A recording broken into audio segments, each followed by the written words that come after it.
Hello viewers, আসসালামু আলাইকুম। কেমন আছেন সবাই? সবাইকে রমজানুল মোবারক। আজকে তো রোজা 2টা চলে গেল। সবার রোজা কেমন কাটলো? আমাদের আলহামদুলিল্লাহ অনেক ভালো কেটেছে।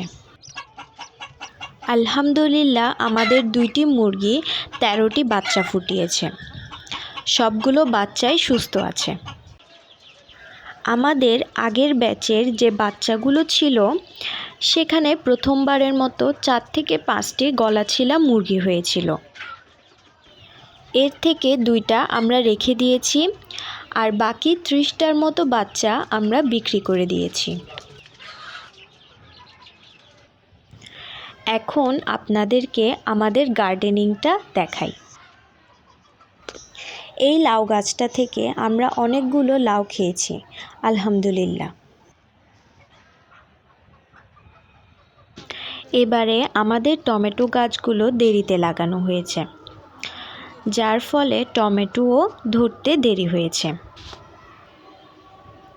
এখন পাকা শুরু হয়ে গিয়েছে।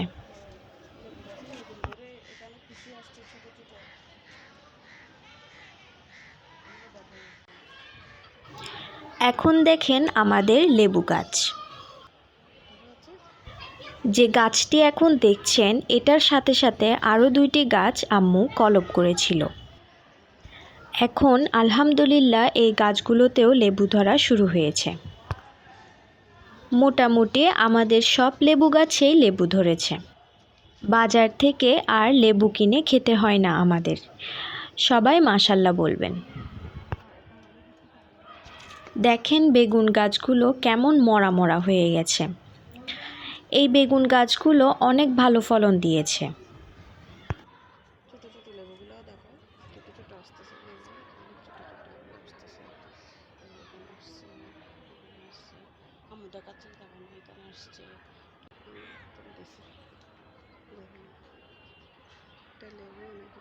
কয়েকদিন আগে আব্বু অনলাইন থেকে একটি জিও ব্যাগ কিনেছিল। আমাদের কয়েকটি আম গাছ আছে, তার মধ্য থেকে আম্রপালি গাছটি আমরা জিও ব্যাগে স্থাপন করেছি। এখন আমরা তরকারি কোটা, ডিমের খোসা, চা পাতা গাছের গোড়ায় দিই। এরপর এর উপরে আমরা মাটি দিয়ে দিব।